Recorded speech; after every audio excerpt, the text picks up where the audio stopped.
So here's the bad news. I am not a born entrepreneur, and that is very important for you to know about me. I had what I'll call a slave's mentality. I kept my head down, I did as little work as possible, and I avoided punishment at all costs. That's where my life began. Thank you for laughing at my pain.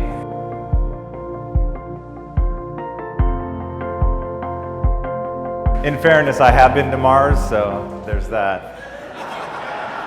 You weren't supposed to mention it though, but thank you guys so much for having me. I want to know, how many born entrepreneurs do we have in the crowd? Don't be shy about it. How many born entrepreneurs do we have? Let's hear you. All right, there we go. So here's the bad news. I am not a born entrepreneur, and that is very important for you to know about me. I had what I'll call a slave's mentality. I kept my head down, I did as little work as possible, and I avoided punishment at all costs. That's where my life began. Thank you for laughing at my pain. It really was brutal. Growing up for me, I felt entirely lost. I felt entirely out of control. I had visions of what I wanted my life to become, but I had absolutely no idea how I was ever going to get there. And understanding that and really believing that's where I started, the rest of my journey becomes that much more interesting to you, because I have some fundamental beliefs. I believe that we're all trapped in the matrix. And the matrix are the limiting beliefs that you've pulled over your own eyes. They're all a bunch of lies. And so it's really learning how to get yourself out of that, to get rid of the limiting beliefs so that you can execute against your dreams. But it starts with belief. And humans lead with belief. Growing up, I knew two things about myself. I grew up in a morbidly obese household that teetered between blue collar and white collar. And I knew in my future two things would be true. One day I would have six-pack abs, and one day I would be rich. I had absolutely no idea how I was going to make those come true, but I knew that they were going to be two of the things that I was going to make come true in my life. Now, it's important to understand that Quest Nutrition is a company that rose from the ashes of misery. Each and every one of you, at some point in your life, you are going to hit rock bottom. The question isn't, will you hit rock bottom? The question is, what are you going to do with yourself when it happens? And for me, I was teaching film, and I met these two buff rich guys. And I thought, oh my God, six-pack abs and wealth. I've got to follow these guys. It's literally like I was meant to meet them.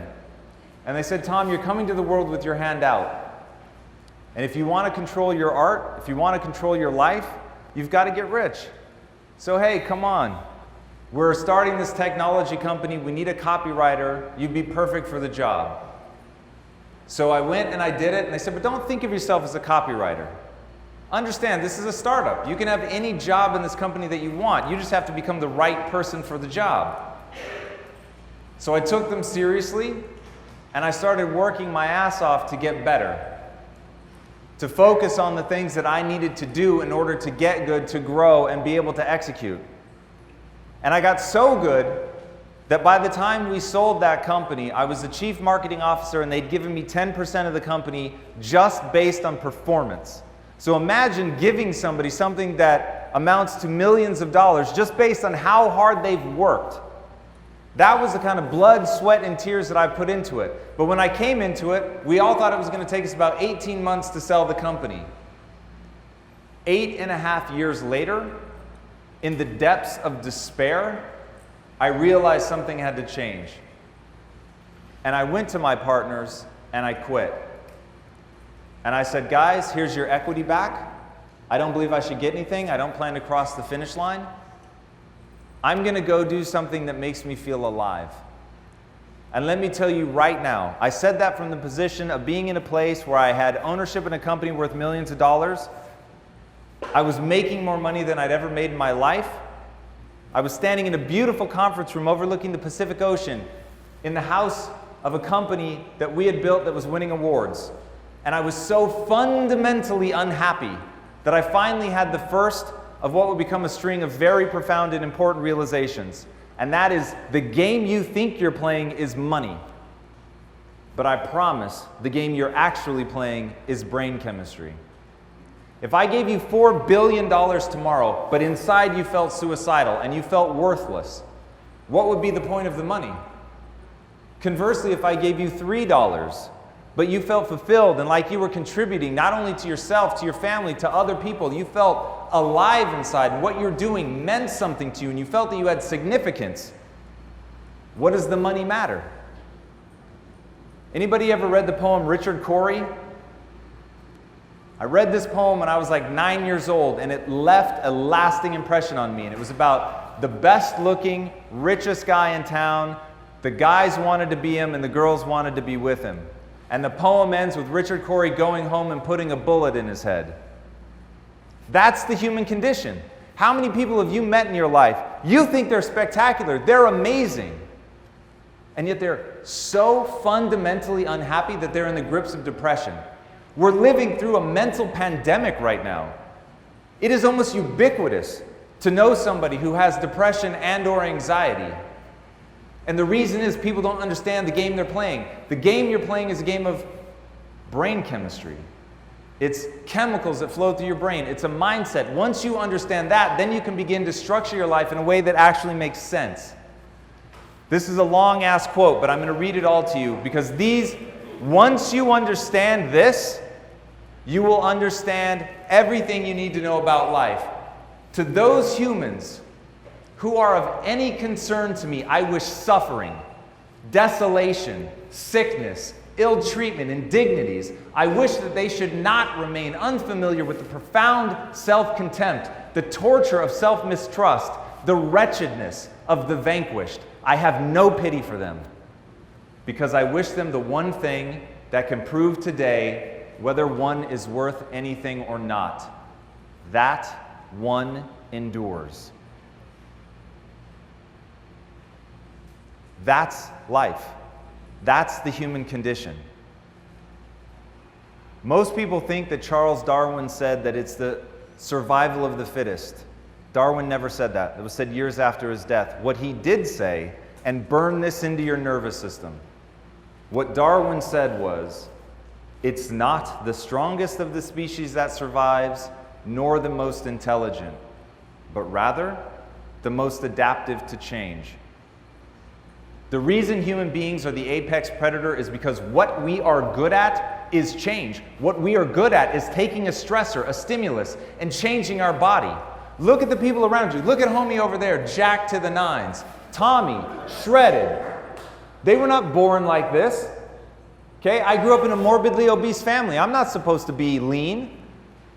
We adapt because we force ourselves through something that is painful and we endure. What was Tommy talking about? The takeaway from Angela Duckworth's book that really stuck with him. Many people start, but few endure. It's not interesting whether or not you guys have a dream. I don't care if you have a dream. I am so uninterested in empty dreamers, I can't see straight. What I care about, do you have the fortitude to fail?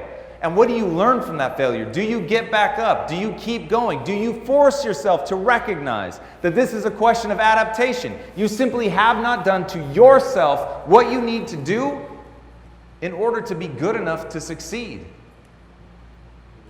And it really is that simple. Once you accept that the thing that separates you from the rest of the animal kingdom is an unimaginable ability to become. You have an unimaginable ability to become something. In 2014, private companies averaged 8% annual growth. After I went into my partners and I said I quit, and I'm going to go do something that makes me feel alive, they were totally shocked. And I got all the way to my house, and I was on the phone with my wife. I did it. I had been unhappy for so long. And I said I did it. I told them I quit. I gave back the equity. Here I am, and I'm pulling into the driveway at my house, and my phone rings, and it's my partners. They say, come out to dinner with us. Out of respect and love, I went out to dinner with them, and they said the now famous words, we could do this without you, but we don't want to. And that gave me what I needed to connect to something other than money. It reminded me of the brotherhood. It reminded me that I had fallen in love with these guys as human beings, that there was something more than money. There was something more than being a clever marketer. that I remembered for a second who I am, the things that make me unique, that I have a desire to connect, that I actually enjoy communities, that I'm not a guy with a killer instinct. I'm not interested in stepping on my competitors' necks. That's just not how I'm wired. I'm wired to build something. I'm wired to see people shine. I love seeing other people win. I think it's incredible. Now, that doesn't mean that I don't want to win. I want to win at the absolute highest level. I want to be the greatest of all time. I want more people to write about me going to Mars because they're terrified to try to match my intros. I want that, right? And I hope each and every one of you wants to play at that level. I hope each and every one of you looks at the greatest of all time and says, if I'm willing to break myself and have to get there, I could do it. But being honest with who you are, being honest that if there's something else that you want to bring to the table, that you find a way to do that. And so I said, guys, I will come back and work with you on one condition. I will never prioritize money again. My highest value in business is camaraderie. And at the time, that was sacrilege. We had made a pact with each, there was 3 of us. The 3 of us had made an actual pact that we would do whatever it took to make our technology company more profitable. And if that meant skipping a family vacation, if that meant waking up at 2 a.m. on a Saturday to meet and brainstorm, we did it. Both of those stories are real. We did things like that. I would go away with my wife for Christmas to see her family in London, and I would literally take a camera with me so I could watch the company back in LA. I never switched off. I didn't take days off. I was working. No matter where I was working 7 days a week. I didn't take a real vacation, meaning that I wasn't actually working while we were on it for 6.5 years. Hello, my friend. You know that I believe success requires you to see failure as the ultimate learning tool. Success requires you to be disciplined and gritty and to never ever quit on your dreams. I say all of that because one thing is certain. The road to achieving your goal is not smooth or linear. I wish it was, but it's not. It's going to be bumpy, sometimes scary. Some days you'll take 2 steps forward and slide 10 steps back. And that's why success also requires you to know how to pull yourself out of a rut and get unstuck fast. Life is short. You can't be messing around with your goals. You've got to make progress every single day. So I've pulled a class from Impact Theory University called How to Get Unstuck, which you can watch for free with the link on your screen or by clicking below. When you join me for that free preview of that workshop from Impact Theory University, I'm going to teach you my strategy for how to understand exactly where you need to be going, how to identify the obstacle that's blocking you, and the best way to make the most progress towards that goal and keep your momentum. All right, click that link and let's get to work. All right, I'll see you on the inside. So if I'm going to go back to that, this is going to be in service of something that I can believe in. This is going to be something that makes me feel alive. This is going to be something that I'm passionate about. It's going to be something that I actually feel like I'm contributing to the world, that I would be willing to do all of that with a smile on my face. And I said the only question I will ever ask again in the context of business is this: what would I do and love every day, even if I was failing? If you guys can get on board with that, if we can build something from a position of wanting to bring value and not worrying about the money, then we can work together. And so they said that they felt the same way, and we started this crazy protein bar company called Quest Nutrition. Everyone told us that we were out of our minds. I was talking to Ben earlier about, imagine you're a 15-year-old who wants to play in the NBA, and all you hear all day long is, kids, you're never going to make it. And to have the fortitude as a teenager to push through that and believe in yourself. It's what I call the arrogance of belief. I was so on fire with the notion that now I was going to do something that I believed in. Now I could think about my mom and my sister every day. My mom and my sister, both morbidly obese. I knew they were going to die too soon if I didn't do something about it. I believed it was my problem to solve. I believed there was nothing I couldn't do if I set my mind to it. And armed with that, armed with the passion to know that I'm showing up every day fighting for my mom and my sister, I'm not thinking about money. I'm not going to make decisions based on profitability. I'm going to make decisions based on what is metabolically real. What is the actual answer to the question of how do you end metabolic disease? And I play a game called No Bullshit, What Would It Take? No bullshit, what would it take to end metabolic disease? And the answer is you have to make food that people choose based on taste and it happens to be good for them. That's the only way it's going to happen on a global scale. And so that's what we set out to do. But when you're armed with the notion of I want to end metabolic disease, not I want to get rich, not I want to sell my company, I want to end metabolic disease, and you let that be your driver, now you know what your why is. And we'll get to that more in a minute. By putting that mindset at the forefront, from 2010 to 2013 alone, Quest grew by 57,000%.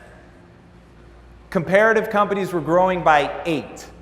We grew by 57,000. I'm telling you right now, saving the world, doing the right thing, thinking about your customer, wanting them to win, wanting them to shine, wanting great things for your employees, it's big fucking business.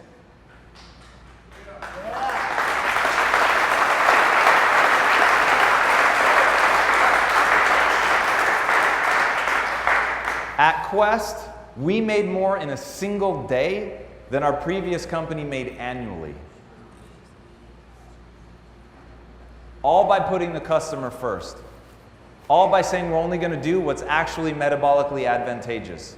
Because how does it serve me to make a product that doesn't when my mission, in my opinion, was to save my mom? And I would ask myself, of every decision, tough decision that we had to make, which decision actually helped save my mom? And then we would make that decision. We hit number 2 on the Inc. 500 list. We were officially a unicorn company. We were a startup that bootstrapped, believe it or not, and made it all the way to a valuation of over $1 billion. All right, if you guys want to have success in your life, and I don't care what it is that you're trying to do, there's going to be 2 things that you need to do. We're going to talk about the first one now, which is develop your mindset. We'll get to the second one later, which is build your business, but we'll get to that. For now, let's just talk about your mind. The most important thing is your mind. Make no mistake about that. Right now, the only thing that is holding you back, I promise you, and whatever excuse you're telling yourself, it's bullshit. The only thing that's holding you back is the way that you think about yourself and the world. That's it. Flat. You have not built the mechanisms in your mind that you need to free yourself from the matrix. And boys and girls, the matrix has you. Who knows David Foster Wallace? You all have an assignment to do. And by the way, if you don't do this, don't think for 1 second you actually want to be successful. Stop fucking fooling yourself and go do something easier. Because this video is like 18 minutes long. It's one of the most profound things you'll ever watch. David Foster Wallace. This is water.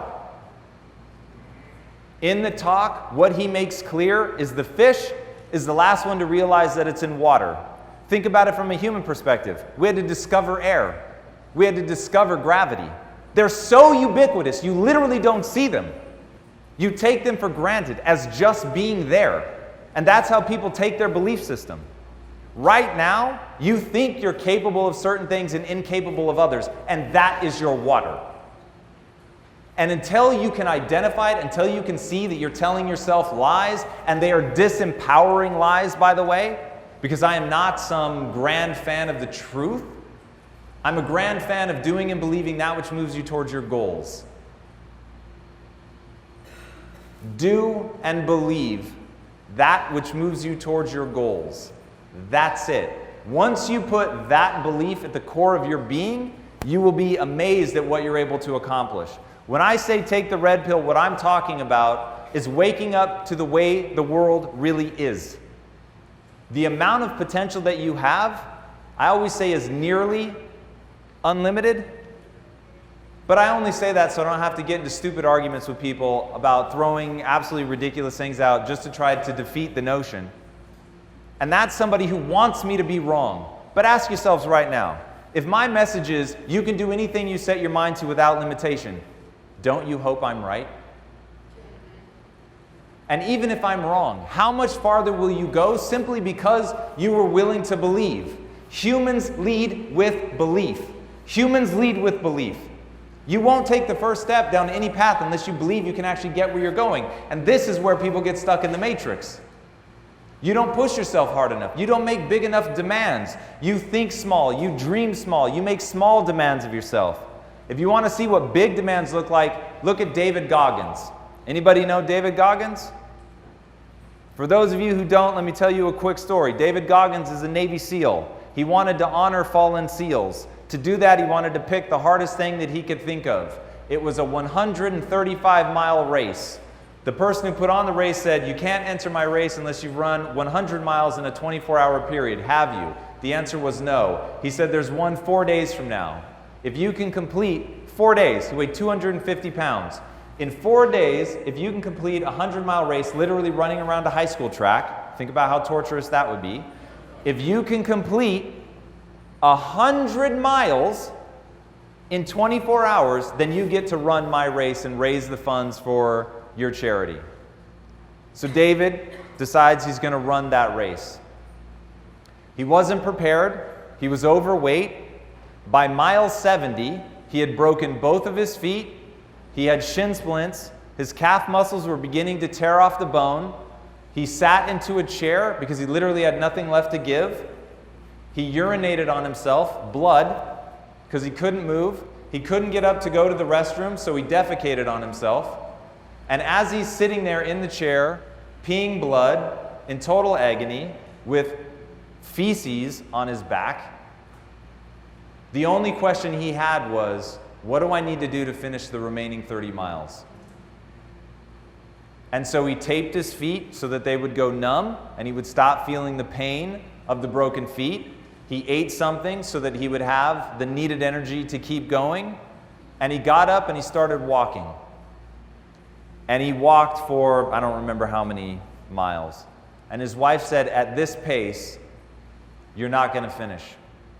And so he ran the remaining 19 miles, broken feet, stress fractures in his shins, blood, excrement, and he finished on time. That's what a human being is capable of. That's what a human being is capable of. We limit ourselves, and it's only us. There's nobody else that's doing it to you. You've chosen to adopt those beliefs. And once you push yourself outside of that comfort zone, what becomes possible is absolutely miraculous. Now, I choose to believe that my potential is limitless, and because of that, I've gone from scrounging in my couch cushions to find enough change to put gas in my car, that is a true story, to building a billion-dollar business. All right, how do you do it? If this is about building your mindset, how? To me, it's about mind the gap. There is a gap between who you are now and who you need to become, and that gap is a gap of skill set, plain and simple. Remember, you're an adaptation machine. Your job is to place yourself under stress and then force yourself to grow. So back to Mr. Yoked, you don't get those muscles by looking at the weights. You get those muscles by going under the weight and not stopping when it hurts. You stop when you can no longer recruit the muscles enough to move the weight. That's when you're done. And when you're able to do that, what you're actually doing is tearing down the muscle fiber. And a lot of people, when they begin working out, they don't realize that's actually the name of the game. The name of the game is to break the muscle down. And then the body comes and builds it back up. The conscious part is tearing it down. Your job is to put yourself in stressful situations. Your job is to push yourself to the limit of what you think you're capable of and then go past that.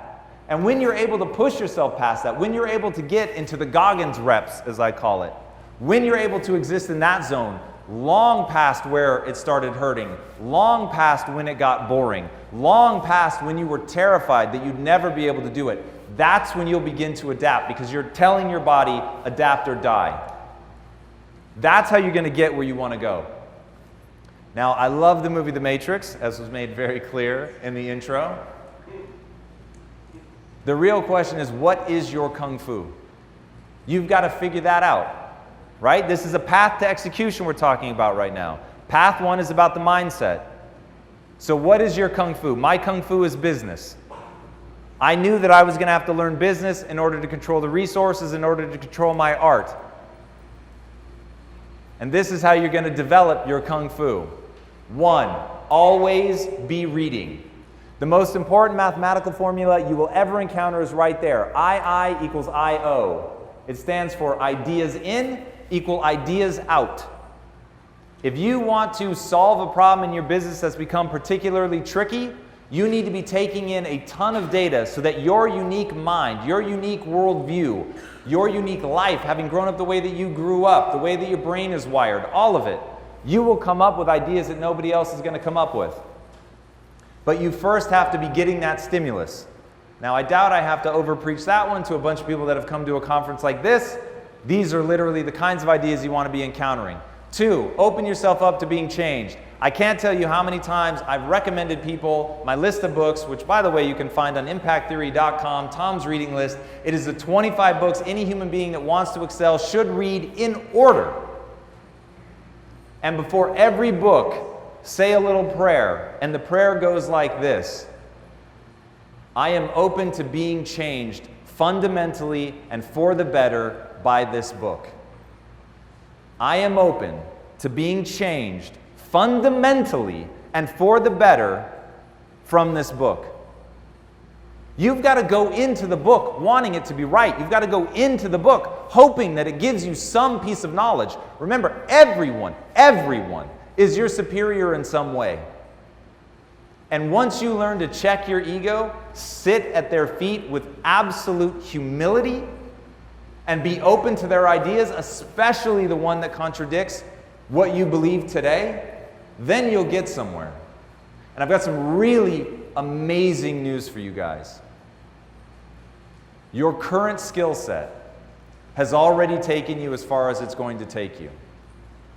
If you don't put yourself on a path to learn, and very aggressively, where you are now is where you'll be in 5 years. The key is crossing that chasm of skill set. All right, realize what you believe is a choice. This is something that's really hard for people because they think some things are objectively true and other things are not.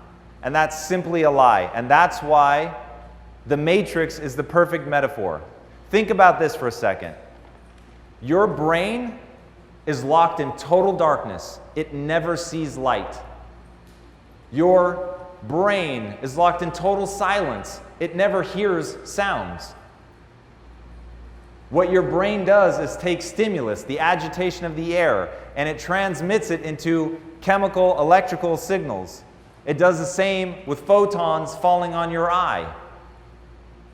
But ultimately, this thing that you're experiencing, the distance that you feel from me, it's all happening in your mind. There's actually 2 dime-sized blank spots in your field of vision where the optic nerve connects to the eye, and yet you don't experience it. It's right in the center. So why don't you experience it? Because your brain is insanely good at guessing what should be there and filling it in. That's when I realized my brain is lying to me.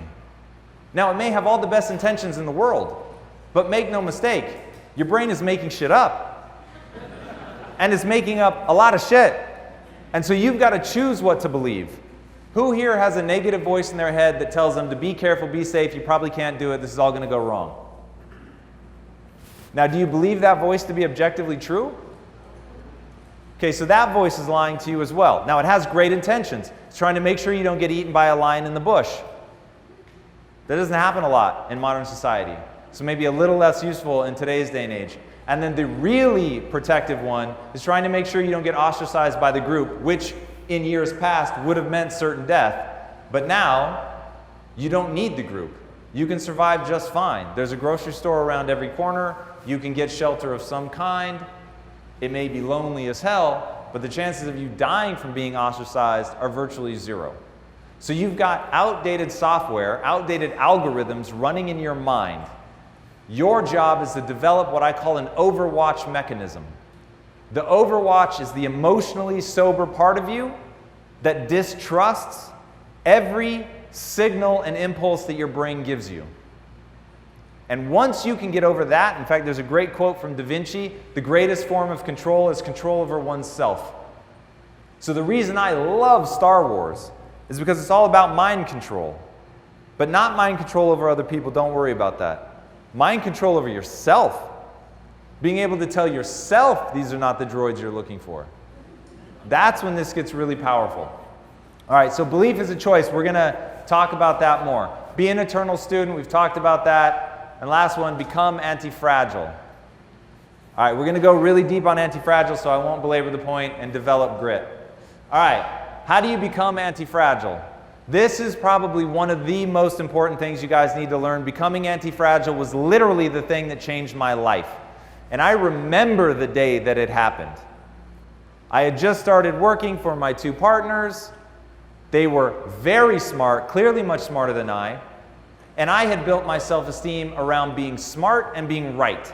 And now all of a sudden I found myself with these two incredible minds that could process data more rapidly than I can. So I'm not going to place a value judgment. I'm not going to get into an argument about how valuable IQ is. I will just say that a high IQ, in my opinion, means that you're processing raw data faster than somebody else. So you can run through the list of possible scenarios, for instance, that could be very helpful going into any negotiation. You've just thought through all the possible permutations. So they made me feel badly about myself. So as you can imagine, I didn't always want to be around them, and the times that I was around them, I wanted to find some way to be right. And so we were arguing about something, a way to do something in the business, and I had an idea, and then they threw out another idea. I recognized immediately that their idea was better, and yet I kept arguing for mine. Ever come across somebody who does that? I promise what's happening in that moment is they're feeling insecure. You've triggered their insecurities, and now they're going to fight for it because it's theirs. Because if they can at least win that argument, while they may not feel smart, they may get reflected back to them that they were smarter than you in that moment. They could convince you of something. So I had this moment of crisis because I actually convinced them.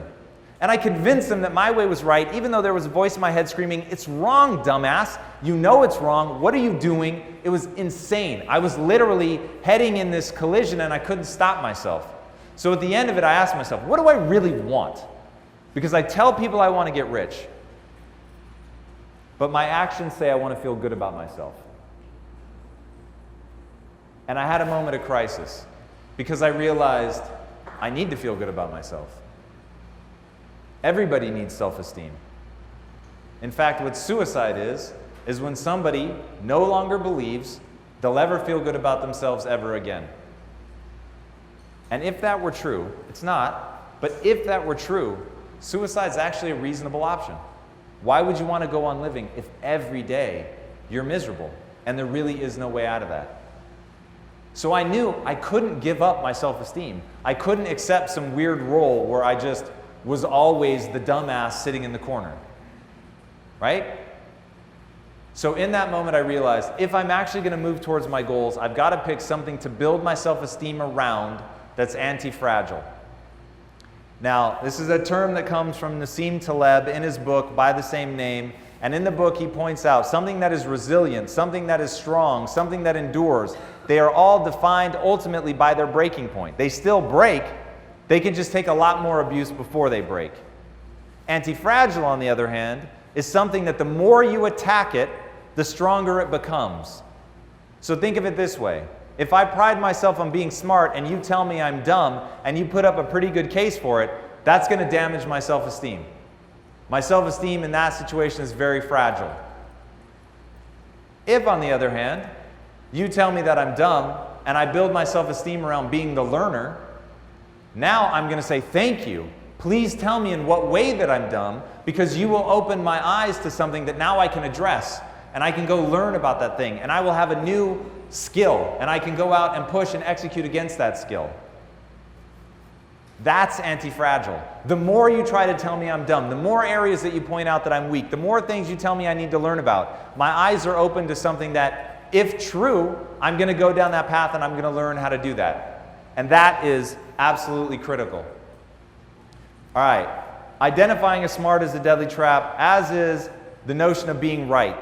One of the most powerful things that you could do is become the person that admits that you're wrong really fast.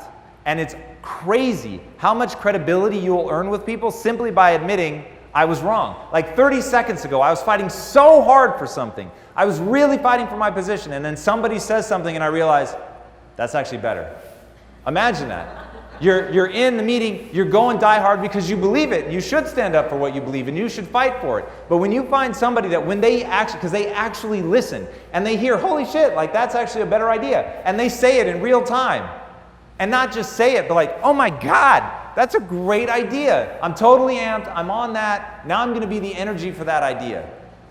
It was crazy. When I started doing that, people would actually come to me with their great ideas because they knew if it was right, I would get so enthusiastic about it. I would give them all the credit because I did not pride myself on owning the idea. I prided myself on recognizing the idea.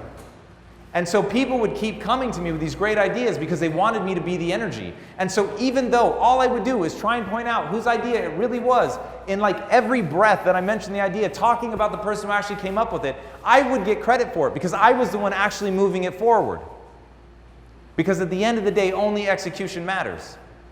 You can build an amazing reputation for yourself. And one of the best ways that this plays out is that time when you hold steadfast and you refuse to bend.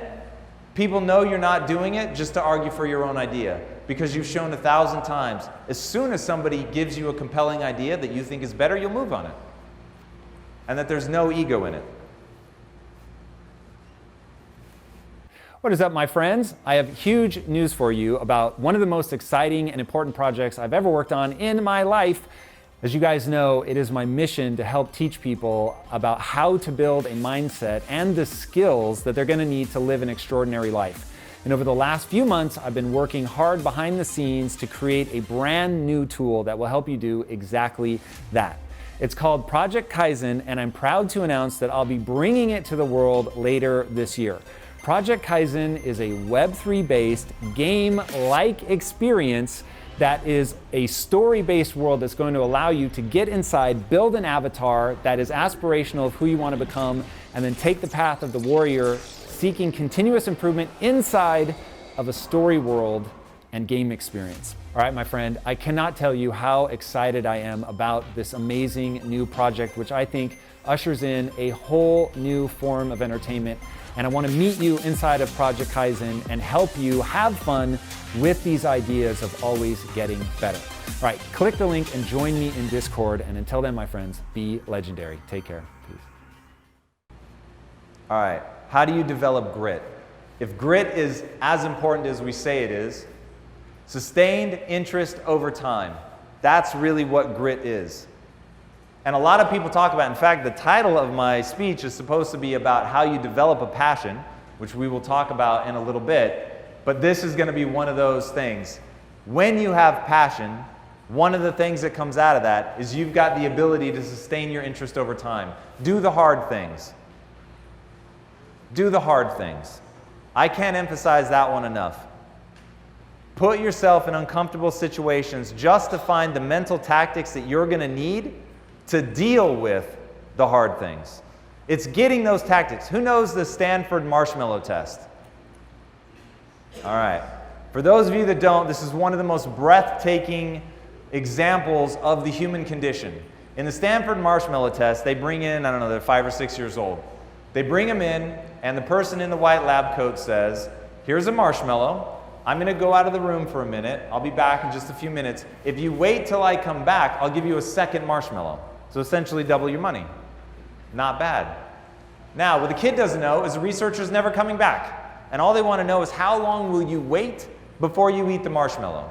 Some kids have literally gobbled it up before they even get to the door. Other kids are like singing to themselves, putting their head down, getting up, dancing around the room. Some of them bite like the underside and try to put it back so you can't see. And here's what's scary. They followed those kids for 25 years. And based solely on the length of time they were able to wait before they ate the marshmallow, predicted their level of success in school, predicted their level of success in the job market. The people who waited the longest got into the best schools, got the best grades, went on to have the highest paying jobs. Just your ability to delay gratification, your ability to find tactics that work to get your mind off something. There's no greater control than control over oneself. Anybody here ever done a 3-day water-only fast? Not intermittent fasting. 3 days. Do it. You will learn something about yourself, and it will be profound.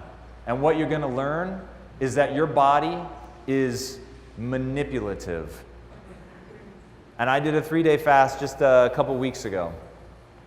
And I had the flu right before, so there were cough drops laying around. And every time I walked by those fucking cough drops, my brain was like, eat one. And I was like, motherfucker, like, you know I'm fasting.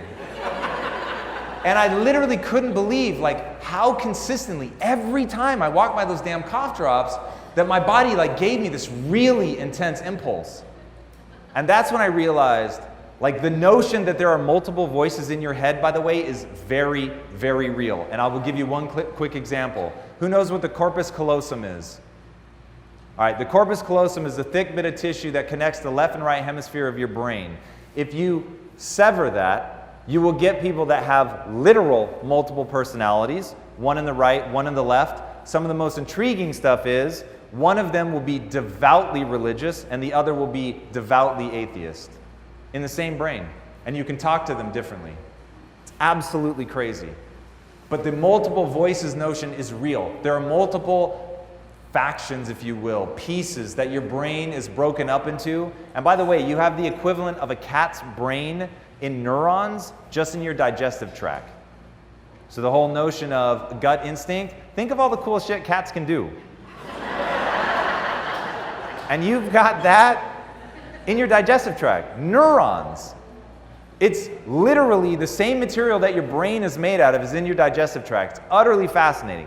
So we have all these competing things that we want. But inside, if you think of that overwatch, that one person, that's you, that's meant to say, I have goals, and I'm going to act in accordance with my goals. I'm never going to sell out what I want most for what I want right now. I wanted a cough drop right now, but I wanted to get on the other side of a 3-day fast and say I did it, and I wanted that more.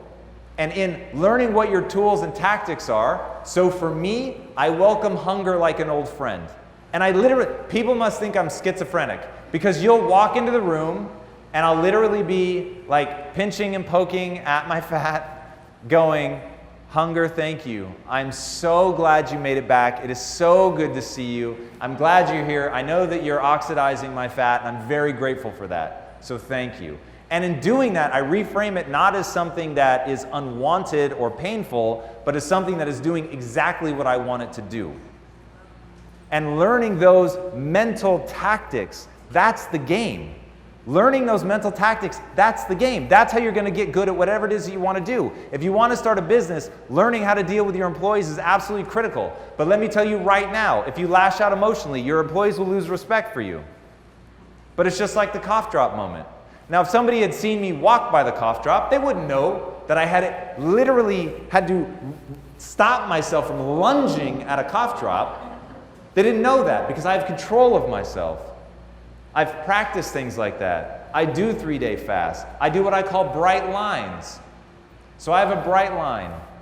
During the week, I don't eat my second meal before 11:30, under any circumstance. My wife one time brought my food 30 minutes early.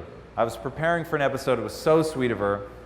But I don't eat before 11:30 under any circumstance. So the food literally sat on my lap, smelling so good. And I was so hungry. And I said, hunger, thank you so much for showing up, because you're giving me the opportunity to prove to myself what a badass I am. Because I'm going to smell how delicious you are, knowing my stomach is grumbling and tying itself in knots because I want to eat so badly, and I'm not going to. And in those moments, you earn credibility with yourself. I hate working out. Absolutely despise it. It's why I do it first thing in the morning. And the reason I hate it, the weights are heavy, and your muscles start burning when you get into the supposed good reps. So that just seems shitty and backwards. So it is not in any way, shape, or form fun for me. But I earn credibility with myself because it is something that I don't like. I earn credibility with myself showing up every day, and it also reminds me how much I can transform my body. It's very easy for me to show you my before and after picture. I used to be 60 pounds heavier. It's very easy for me to show you when I was heavy and then show you six-pack abs. You get it. But what you don't see is the body's just a reflection of the mind. What really happened was I changed my mind. And I had garnered skills, I had garnered tactics. The things that allowed me to not eat the coffee drop were the things that allowed me to not eat the things that I wanted, to not have a bowl of ice cream, to not indulge in things that are wonderfully delicious. But instead ask myself, what are my goals? And then back in with my behaviors. All right. The thing about grit that I really want to highlight is boredom. Boredom is the thing that I think kills most entrepreneurs. It's not lack of funding. It's that 90% of the things you're going to do suck. They're tedious. I actually had to get in a fight with the IRS to get my EIN number for my most recent company. That shit was boring. Like I was flying into a rage because it was wasting so much of my time. I literally had to get an advocacy group to help me go through the process. That's how painful this was. And I remember stopping and telling my team, this is where entrepreneurs fail, right here. Like, it is so tempting just to be like, peace everybody, go home. I'm not dealing with this shit anymore. I'm gonna go get a job. Like, that would be so much easier. Let somebody else deal with this. It's the boredom that erodes people. And to get through the boredom, you have to know what it is that you want. When you know what you want, then you're going to have the energy to get through. Now, to have that energy, you're going to need passion. The number one question I get asked, I get asked this question multiple times a day, every day, from all around the world. I've had people in Australia, UK, Germany, Netherlands, Brazil, Paraguay, I mean, just literally everywhere. They all want to know, how do I find my passion? Asking how you find your passion makes the assumption that your passion has been lost somewhere. Your passion has not been lost. Your passion has never been developed. Passions are created, they're constructed, they're developed. And it starts with interest. You want to identify an area of interest. So if you've ever wondered, like, oh man, that person is so lucky, like how do they get lucky to find their passion so early and now they get to do it and live like this amazing life? And you're searching inside your mind for that thing that's going to be like a lightning rod that's hidden under like a lampshade somewhere in your mind. And you're like, there it is, I finally found it. But it doesn't work like that. It starts with these areas of interest, and if it's something that you're trying to turn into something that you can monetize, it starts with ideally overlapping areas of interest, so you've got multiple interests coalescing, and it coalesces with, can money be made here? But even that is not enough. Now, once you have that, you've got to start going deep into gaining mastery. And it's in the process of gaining mastery that you're going to find out if that interest turns into a love, then turns into a passion. People who are passionate are willing to fight through the boredom.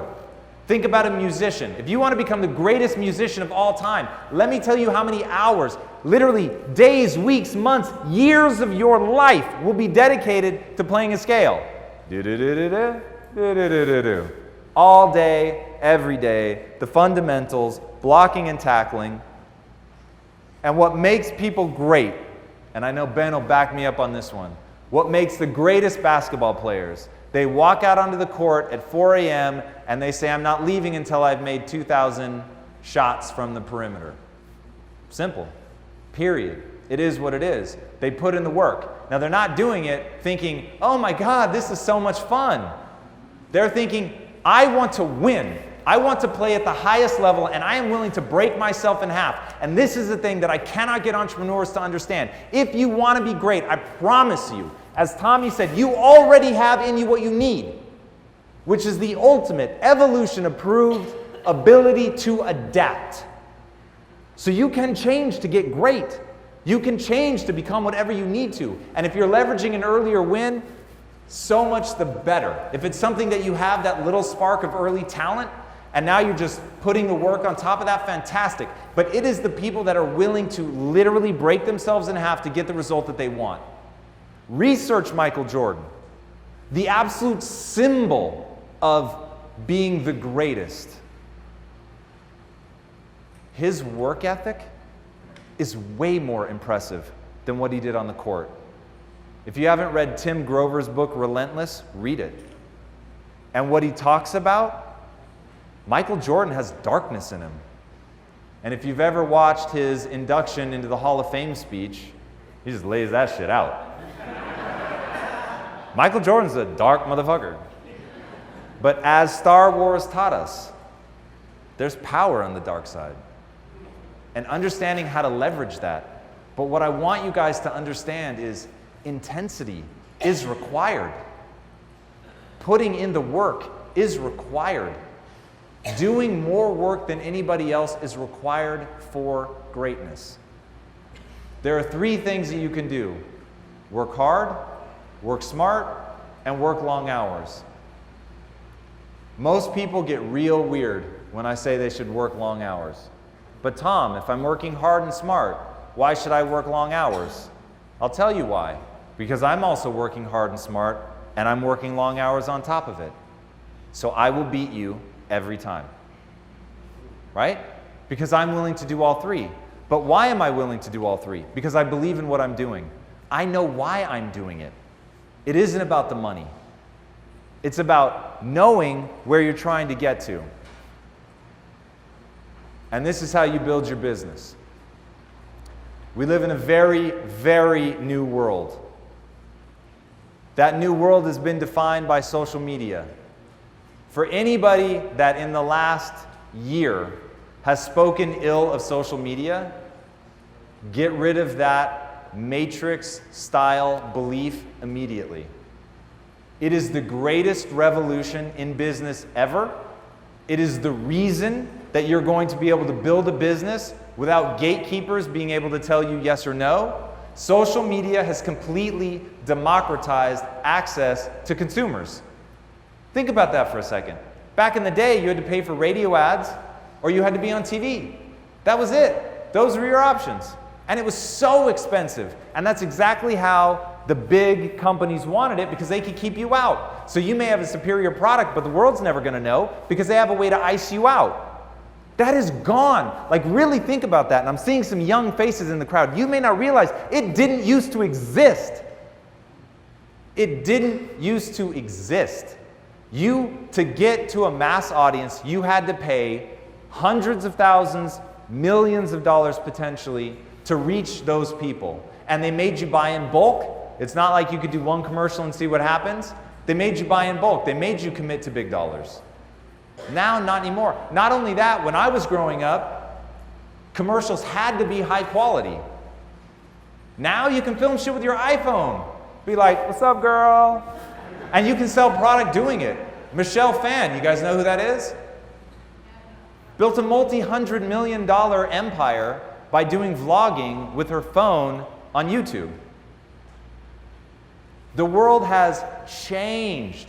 And thank God, it really puts the power in your hands. But you have to understand exactly what kind of company it's making room for.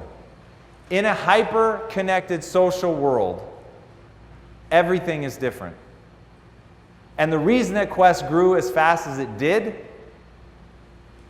besides us having Yemeni, who you guys will get to hear speak tomorrow, the reason that we grew as fast as we did was because we understood social media before anybody else. In 2009, when everyone was saying that Facebook is just a distraction, how's it ever going to be good for business, and we were preparing to launch our company, we realized that it was a megaphone, and it gave people the opportunity to comment on your company within minutes of an interaction with you to a global audience.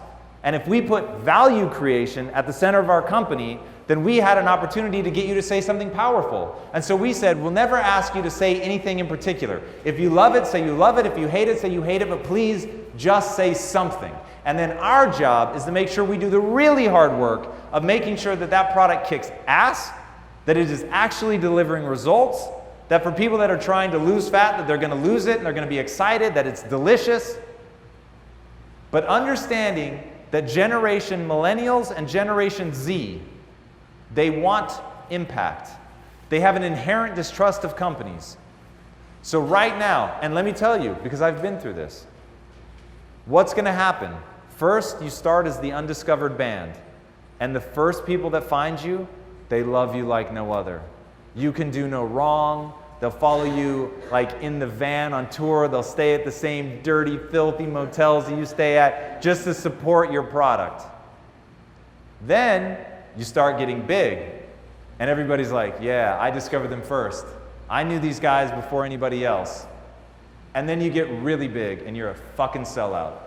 And now, I don't want to hear your music. That shit's played out. I'm on to the next, looking for the small guy. Because what you failed to take into account is they want to know what kind of impact they're going to have by using your product. Sometimes that's the product itself. Quest, having the mission to end metabolic disease, really got people to understand what we were about as human beings. The fact that we were investing millions of dollars of our own money into cancer research because we believe that it may be a metabolic disease, that let people know who we are as people.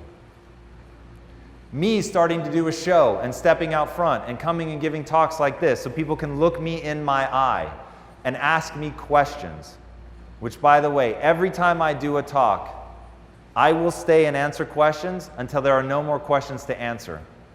I've done it for 8 hours straight before. So at the end of this talk, even if they kick us out, we'll do it out in the parking lot, whatever it takes. I will answer every single question that you have. That's the world that we live in.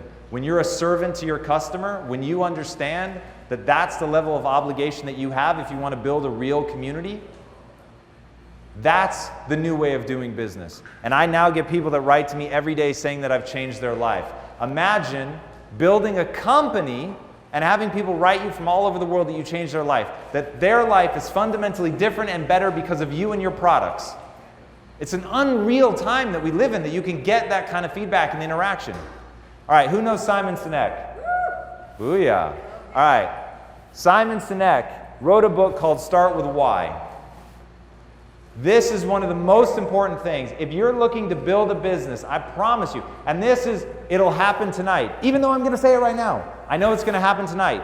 One of you is going to come to me, and you're going to start describing your product, and you're going to ask me how you should market it.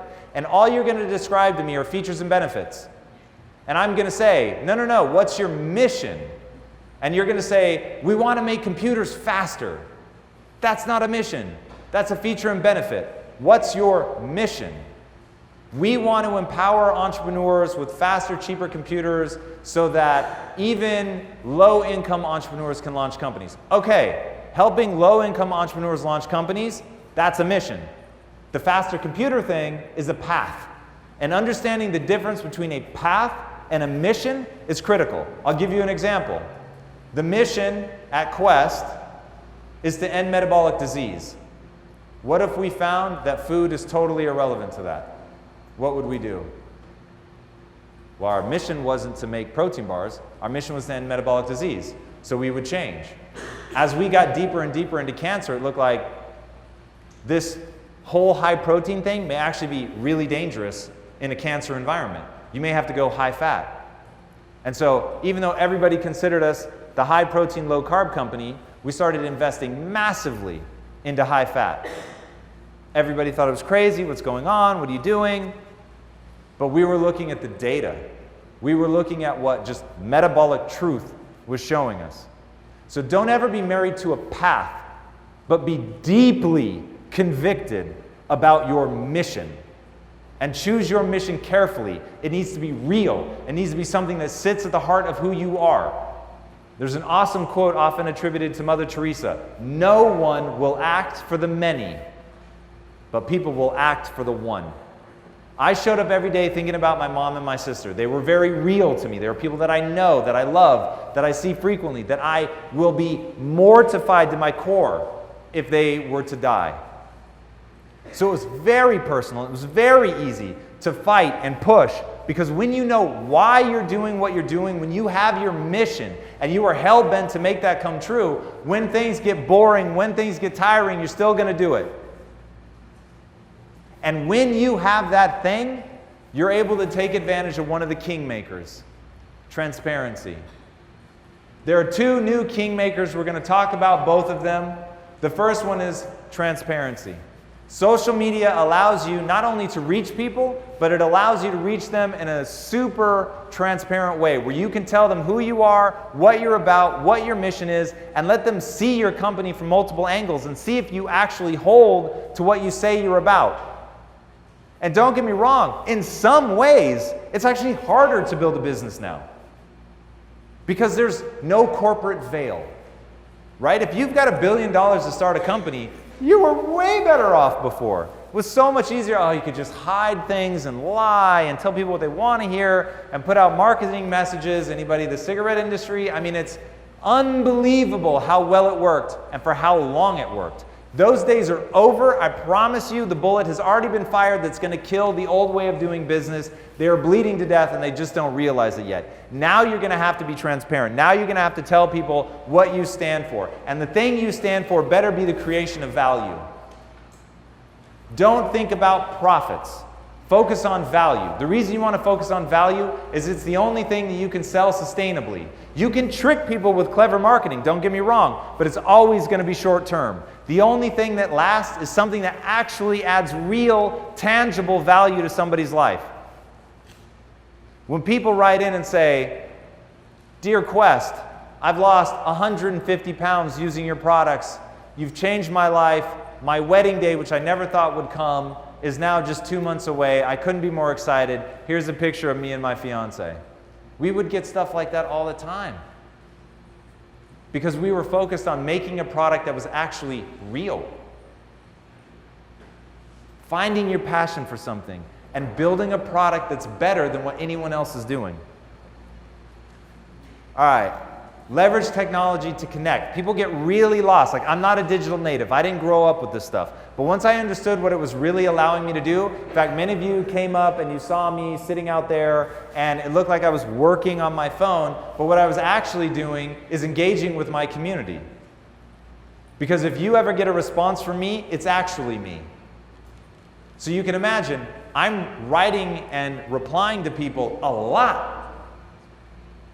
But I do that because the technology is meant to facilitate that connection. Once you understand that building the community is the thing that gives you power. And I'll give you an example. At Quest, we had a decision to make. Do we go to retail first, which are known as the traditional kingmakers? A retailer can make a brand. If you get into Walmart, you can go from nothing to 100 million in like 12 months. Same with Costco. They can pluck you from obscurity and make you a big brand almost overnight. So do we do that first, or do we go direct to consumer? We decided to go direct to consumer because we wanted to build a community. We wanted the power on our side. We wanted customers going into retailers and saying, "Why don't you carry Quest?" So we said no to retailers for a year. In fact, we ended up hiring somebody just to say no to the retailers in a nicer way. True story, because we didn't want to burn that bridge. But the contracts they were sending us were so one-sided, so aggressive in the favor of the retailer that we never would have been able to be profitable. And that's how Walmart puts companies out of business that have been around for 115 years. They're squeezing your margins so tight and it becomes so much of your business that one misstep in like the cost of lids or something, which is what I think killed, what was it, Vlasic Pickle or something? They'd been around for over 100 years, gone. So you have to have the power going into the negotiation, and you're living in a time where you can build a community that believe passionately in you and your product, and you can mobilize them to go in stores and start asking for the product. You can even do it region by region. Think about that for a second. Hey, we want to, right now, today, guys, it's going to be Phoenix. We want everyone going into whatever store you would sell into. We want people going into the Phoenix area, going into the store and asking for this product. And they'll do it. It's absolutely crazy. They get nothing for it other than the pride of being in that community because you've done something positive. You've sold them something of value that's touching their life. It's making their life better. You're transparent. You're stepping out front. They know who you are. They'd recognize you. They feel like they've looked you in their eye. And you do things to go above and beyond for them. All right. This is the face of authenticity, my friends. This is actually an Instagram post that my wife and I posted every year. We go sit on Santa's lap. And I thought, hey, we really do it. It's really a thing for us. so share it with the community. And it's stuff like that, as embarrassing that it is, it's stuff like that that lets the community feel like they know you. And in today's world, you need somebody in your company that people will warm to, that they will feel connected with. Because what's going to keep people from losing faith in your company as you get bigger is feeling connected to a person. Companies aren't nameless, faceless organizations, and you don't want them to feel like it. Our customer support department had their own Instagram, just so people could see the people that they were talking to. All right, don't market, build a community. That's critical. How do you build a community? It goes like this. At the top, there are thought leaders. Thought leaders are the people that, when you hear them talk, you don't understand what they're talking about. Neuroscientists, all the people that are publishing papers, doing, if they've ever done an abstract, then they are very much a thought leader.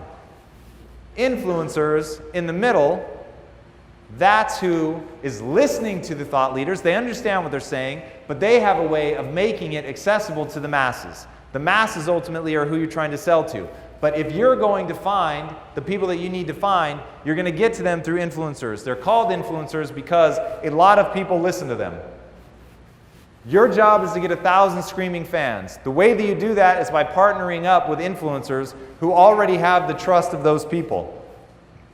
Now, when most people think of influencers, they think of people like this. But really, you should be thinking of people like this. And I'm guessing most of you don't even know who they are, but I'll give you one random example. This woman here, Jenna Marbles. Anybody know Jenna Marbles? All right. Jenna Marbles has a reach of over 20 million followers a day. A day. That's primetime TV numbers. One person can reach 20 million people a day. Now, how do you get social influencers? How do you create momentum with them? So first of all, you need to identify them. You need to add value to them and their community, and you need to go above and beyond. So Jenna Marbles is somebody that we actually worked with. And how did we get Jenna Marbles to post a photo of huge stacks of our bars? We sent her knitted sweaters for her dogs. And she loved it because she felt like we understood her, that we'd gone above and beyond. She felt a sense of obligation to post that photo because she was so touched by what we had done. And we did the research to find out what she really cares about. She loves her dogs, always talking about how they're cold because they're so skinny and they don't have fur.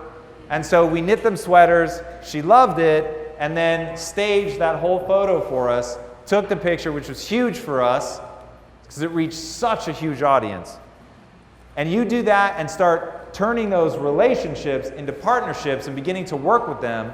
Cassie Ho, anybody know Cassie Ho? So Cassie Ho was one of the first influencers that we started working with. She has a total social following somewhere in the neighborhood of 5 million people, just absolutely massive. And getting her coming in, and first it was just a paid relationship, but then as she got to know us and know everybody at the company, we actually turned that into an ongoing relationship where we've teamed up and partnered now to the point where my wife and co-founder in Impact Theory is actually creating a podcast with her, and just goes to show that when it's authentic, real connections, that you really can transcend the normal sort of day-to-day sterile nature of a business relationship, and not being afraid to recognize that the times really have changed, following some of your vendors on their social feeds and getting to know them can be a really interesting way to spark interesting conversations, to feel more invested in them as people, and I can't stress that one enough. And then at the end of the day, if you're using social media, you've got to publish. You've got to be creating content. Who here has an Instagram account for your work? Instagram account, Facebook, all of that. Okay. The only thing I will tell you that you're doing wrong, and I don't even have to look at your account, you don't publish enough.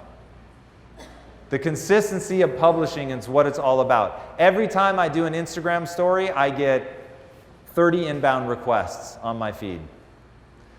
Just got to be putting it out there. Now, it's got to be value add, but you want to be publishing. All right, how do you grow your community? So now you have them, how are you going to breathe life into them and really get them to go somewhere? You've got to be where your customers and fans are. I routinely get asked, Tom, which platform should I address? And the answer is, wherever your customers are. If they're on all of them, you need to be on all of them. And I know that that means it's a lot more work and it's redundant. And yes, Snapchat and Instagram stories are basically the same. And maybe Snapchat is going away, maybe it's not.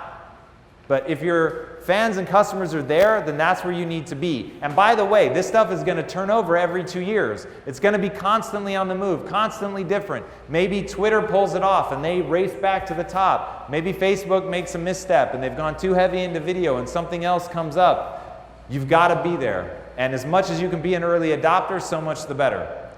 Because it's always the early adopters that win. So keeping your eye on where the technology is going is absolutely critical. All right, be true to the platform. Every platform is different. I'll give you one just quick example. Even within a platform, how different it can be. So first of all, I'll do Facebook versus Instagram. On Facebook, if I'm going to do live content, I do live content with 3 cameras on a beautiful set, and we switch between the different cameras so that the live feed feels like a live television show. When we do that on Facebook, we get huge numbers. If on Facebook, I were just putting the camera phone on a tripod and talking to the camera, my numbers will plummet. But on Instagram, if I just grab the phone and hold it right in front of my face and talk to all the people coming through in the feed, hey Bob, hey Sally, so good to see you, oh my God, oh hey, what's up everybody? Oh, we've got Denmark in the house. Do that kind of stuff, my numbers just keep going up, up, up. So understanding what each platform is looking for, how they want to be talked to, how they want to interact with you. Twitter, right? One-on-one communication. Rapid, real-time, news-based. Now Instagram, even within the platform, there are different ways you want to interact. So I'm very formal, for the most part, in my main posts, but my stories are playful and a little bit more intimate look into my life. And they perform well like that. If I take something that feels right on a story and I put it in my main feed, it won't perform well. If I put something overly formal in my story, then it doesn't perform well. And this comes from publish a lot, pay attention, look at the data. You've got to be really, really data-driven. All right, and boost what works. So once you find what's working, then you want to put some ad dollars behind it. Okay, and ad dollars gets very tricky. You don't have to throw a lot of money at something to get a big result, because what you're going to do is do a bunch of free stuff and look at what pops. And when something pops and it's outperforming all your other stuff, which both Facebook and Instagram will tell you, this is performing better than 95% of your other posts. Well, that's probably a good candidate to put some money behind. Also partnering up with other people in your space to do crossovers or trade shout-outs, things like that. All right, what if I told you your customers hate your content? Hopefully you would believe me, because chances are that they do, because what most people are trying to do with their content is they're trying to sell. Don't try to sell with your content. Try to add value. Your content in and of itself should be a value add. So at Quest, a lot of what we do is cooking with the product sometimes, not cooking with the product, but really trying to think, what does the consumer want? What would be value add for them? What are they looking for? And those are the things that are going to allow you to continue to build that community out. High value content. It's all about value add. You're living in the era of value creation. So not only does your product have to be amazing, but your actual marketing in and of itself can't feel like a commercial. It's got to be true to the brand, it's got to be true to the brand ethos, but it has to be in and of itself interesting and valuable. So rethinking that, moving away from traditional features and benefits, buy this. All right, I mentioned this earlier, only value is sustainable. The only thing that you're going to be able to sell over time is that. So you guys need to be having meetings in your company talking about value. What is the value of this ad? What is the value of this marketing? What is the value of this product? Like, you have to know why that thing is valuable. That is absolutely critical. And execute. At the end of the day, only execution matters. You all have a dream. That's why you're here. There's something that you want to do. There's something that you want to create. But at the end of the day, the only thing that matters is your ability to execute. So get really good at that. Crossing that chasm of skill set. And I can't say that enough. The only thing that stands between you and executing on your dreams at the highest level is skill set. It's getting good at something. All right, have very clear goals. It always freaks me out. Most people stop at the first sort of vague notion of what they want to do. I'm going to punch myself in the mouth if somebody comes up to me again and says, I want to help people. That's rad. That comes from a beautiful place. Like, I totally get it. But that's like coming to me and saying, I want to win an Olympic gold medal. Awesome. Winter or summer? Summer. Fantastic. Swimming or tennis? Swimming. Excellent. Backstroke? Freestyle? Like, at some point, it's got to get so specific because you have to know what skills you need to acquire. You have to work backwards from the goal, and the goal has to be hyper-specific. So if boredom is the #1 killer of entrepreneurs that they're not able to make it through, the next one is they don't have clear goals. And the worst part is they think they do. That's the part that terrifies me. The worst part is they think they do. Until you know exactly what your mission is and exactly what your business model is and what problem you solve, what very concrete problem that people are freaking out to have solved, until you do that, you don't have the necessary ingredients to build your business. All right, don't be romantic, be pragmatic. Look at the data. The data will tell you what to kill. The data will tell you what's working and what's not. This was the single best piece of advice that was ever given to me, and I ignored it for 3 years. I'm so embarrassed by that I always make sure any talk I give, people hear this. Know more about your product, service, industry, whatever, than anyone else. Than anyone else. If you guys have ever seen my interview show, the reason that it's doing as well as it's doing is I know more about the guest. One guest actually said this. I know more about the guest than their mother. I just put in more work than their mother. That's the truth. I go out and I research and I read everything and I watch every video that I can. And so I know so much about that person. I know I'm going to give a different interview than anyone has ever given before because nobody's done that level of research. Not only does it blow the guest away and totally endear them to me, but it gets us to the point where we can give an interview that has unique value. So know more about what you're doing than anyone else in the world. And grind, baby, grind. For 2 years, that's what I look like every day. Hairnet, lab coat, gloves. Put in the fucking work. Put in the work. And this is where the rubber meets the road. This is where you're really going to separate the people that are wantrepreneurs from the people that are real entrepreneurs. You've got to want to grind. You've got to learn to love that. You've got to learn to love to put in the work, to be proud of yourself that you showed up and put in the work, to be proud of yourself that you taught yourself how to suffer, to be proud of yourself that you're developing a mindset where you believe I can do anything I set my mind to. And by the way, once you believe that you can do anything you set your mind to without limitation, how you spend your time becomes a spiritual consideration.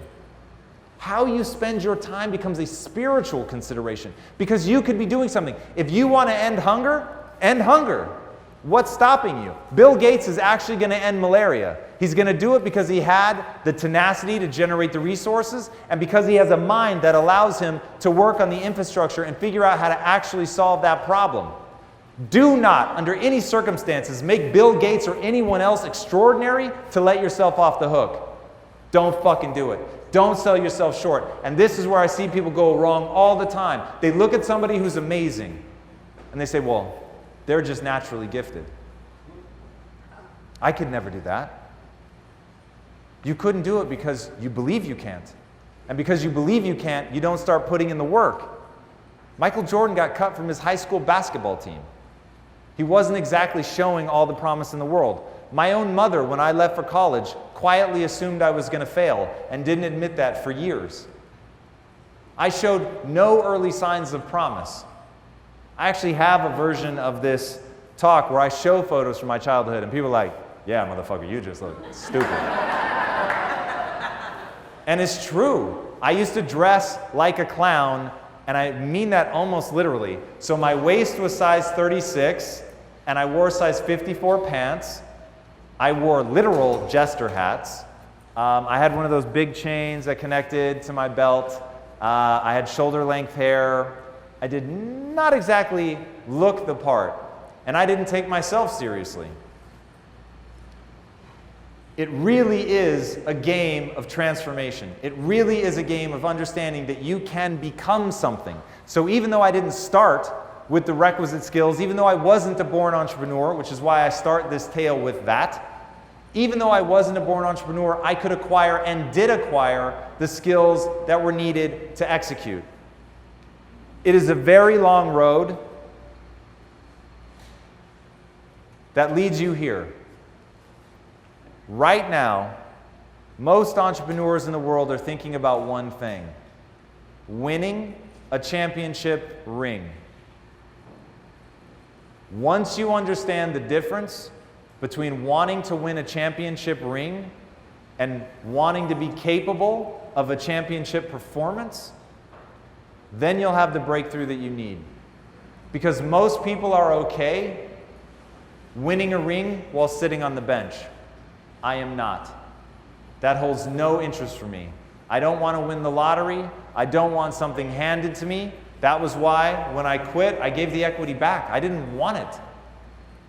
If I didn't do it, if I didn't earn it, if I didn't make somebody's life better, if I didn't force myself to actually develop my potential, which for me, the very meaning of life, write this down, the very meaning of life is to find out how many skills you can acquire that have utility and then put that utility to the test in service of something bigger than yourself.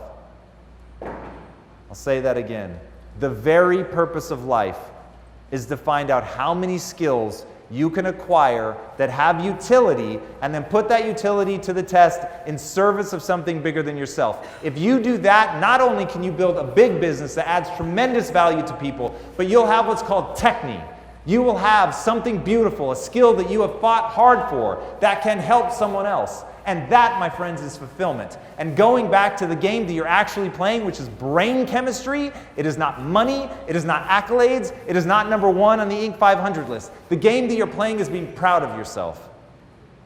The game you're playing is being able to look yourself in the eye and go, damn, you left it on the field. You really played to your full potential, and you're prepared to go back to the gym to get better. When you know that about yourself, everything changes. Like, people always ask me, Tom, you work so much, when are you going to take a day off? I'm like, I'll take a day off whenever I want one. I've earned it. I'm not conflicted. I know how much I work. But I didn't take a day off for 6.5 years at the beginning of my journey because I didn't believe I'd earned it. Some part of me was guilty because I was still fighting my own mindset. I wasn't always doing the things that I should be doing. Once you get to the point where you know you leave it out on the field every day, take a vacation whenever you want. It won't even be a second thought for you. This is the most fundamental belief that I have. I've hired drug dealers. I've hired former gang members. At one point, the staff at Quest, literally, I had Bloods and Crips working the same production line. It's a true story. Because I told the neighborhood, I don't care who you are. All I want to know, who do you want to be? And what's the price you're willing to pay to get there? Boys and girls, I promise you, once you answer that question for yourself, once you know exactly who you want to become, and you're willing to pay a price that is higher than anyone else is willing to pay, you will win. That's the only path to success.